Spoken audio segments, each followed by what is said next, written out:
What are some horrifying history facts or events that most people don't know about? I've posted this before, but it is still just amazing.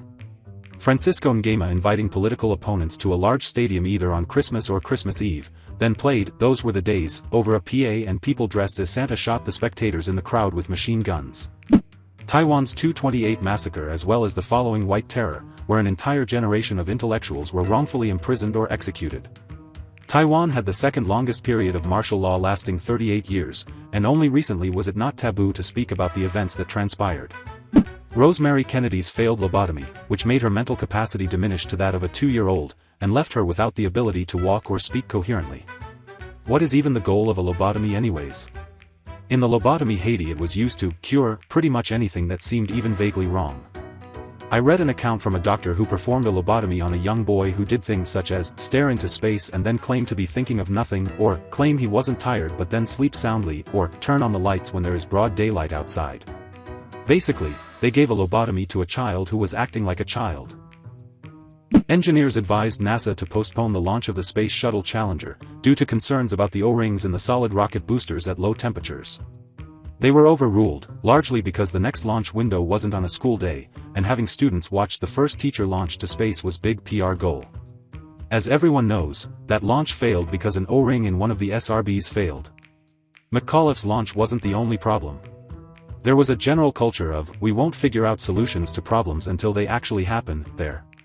The O-ring concern had been noted many years before that launch. I believe I saw an interview or read something where one of the engineers who worked on it came home the night before launch and told his wife, "It's going to blow up." Maybe I'm misremembering. I'm too lazy to look it up at the moment. The Native American boarding school movement, popularized by the slogan, "Kill the Indian, Save the Man," meant that thousands of Native children were rounded up, taken to boarding schools, had their hair and clothes changed, and were forced to speak only in English. Many people don't know that these kidnappings continued through the 1940s.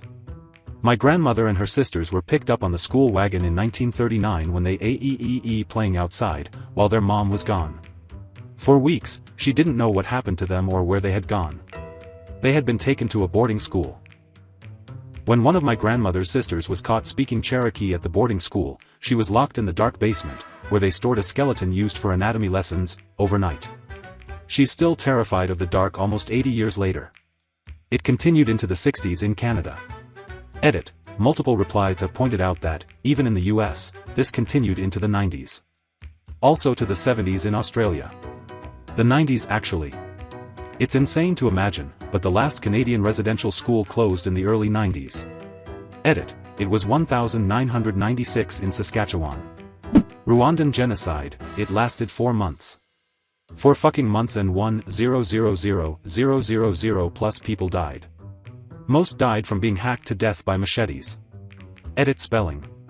Using the Rwandan government's estimates of 1,070,014 people dead in 100 days, that's 10,700 people killed per day. 446 people per hour. 7.4 people killed per minute. In an area that's 394 square miles larger than Maryland, 4 people in every 28 were murdered between April and July. That's about 72.6% of the Tutsi population. Holy fuck. Breaking it down into deaths/minute and area really puts it in perspective. That's insane. The Franklin expedition in 1845 to find the Northern Passage, which would be a faster route when traveling and freighting cargo across the Northern Hemisphere to Asia and China. The ships got caught in the ice and therefore stuck there forever. The crew turned to cannibalism as a way to survive in the cold and stayed on the lower decks of the ships, where they'd eventually get very sick because of malnourishment. One of the ships were named Terror. Ironically, there's a book about it which of course puts in some supernatural elements to the story. I however think the real story is creepy in its own right. Imagine being stuck in the ice, it's cold as fuck everywhere, there's no food left and the nights are very dark. AMC is making it a series Oswell, named after the ship, the Terror. It's directed by Ridley Scott, so it's bound to be unnerving. Vikings would use pigments to make their teeth permanently one color by using a hammer and a sharp pick to make indentations for the dye in the enamel. This could be how the Danish king Harald Bluetooth got his name. Just imagine. Shivers. Next item on the royal agenda, we're banning ice cream. That shit hurts. Didn't they also file their teeth down to a sharp point? Considering how many nerves the teeth have, and how sensitive it is once you break through the enamel, the horror. At one point, Christopher Columbus fed a live child sex slave to dogs. Oh yeah, his guys sold 13-year-olds into sex slavery and crucified natives upside down when they wouldn't meet the quota of gold mined for that day. Also cut their hands off and made them wear them, killed infants for dog food, hunted natives for sport, tested the sharpness of blades with murder, and killed people by pouring boiling soup in their mouths. The Aztecs performed acts of massive human sacrifice of slaves. In one such event over 10,000 slaves had their hearts torn out while still alive. The blood permanently stained the pyramid. By the time that the Spaniard Cortés arrived, thousands of natives from conquered tribes joined him to be rid of the Aztec Empire. Japanese thrusting their bayonets up women's vaginas. What I am about to say is NSFL, so there's your warning. It gets worse. One survivor told the sari of his mother, who watched her infant child be bayoneted by a Japanese soldier and flung off of the bayonet, landing a few feet away. His mother had also been stabbed. He watched his mother, sobbing, crawl to his sibling and attempt to nurse it as she died. He was 8 when this happened. I watched The Rape of Nanking Black Sun, the Nanyang Massacre documentary for a class in college. We cancelled the next class, and when we returned instituted a rule that dessert must always be brought to class thereafter. Genocide is important to learn about, but there are no words to describe how terrible it is. Desert to dessert. E2 because this is a FAQ, the next class a girl brought cheesecake, which basically gave us something to cry into besides our books. After that, someone would bring a baked good every class, and it became the norm. As a commenter mentioned below, this is a pretty stark example of our privilege in the face of an extremely difficult subject matter. We used dessert to cope with what we were learning about, which may be inappropriate, but it was pretty standard at my small woman's college because sometimes we're all stereotypes. We also used a bit of dark humor about our own reactions to cope, which is why I may come off as cavalier about the cheesecake and genocide bit. I will say that this class affected my entire life and worldview afterwards, as did the propaganda class I took with the same professor, and basically the same group of students. It has greatly affected the way I teach history, as well, no, not with desserts. It is extremely difficult to figure out how to teach human atrocities to high schoolers, but that course on genocide showed me how important it is to teach and discuss the hard stuff in a way nothing else has. I hope I am able to expose my students to it in a way that at the very least encourages them to think about the wider consequences of biases and a menagerie of isms, and hopefully encourages them to be good people. It has also made me prioritize getting involved with survivor communities to help refugees transition to my local area. I do come from a life of privilege, went to a small women's college, and hadn't previously been exposed to the reality of this stuff, and how it's still happening. Love talking about it, though, so keep the comments coming, I guess. That in 1961, the US almost accidentally nuked Goldsboro, North Carolina. A B-52 carrying 2-3-ish megaton bombs took off out of the Air Force Base there, but the plane was leaking fuel.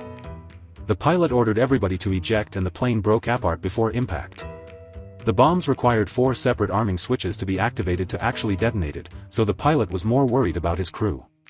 5 made it, but sadly 3 still died either in the crash or in the ejection.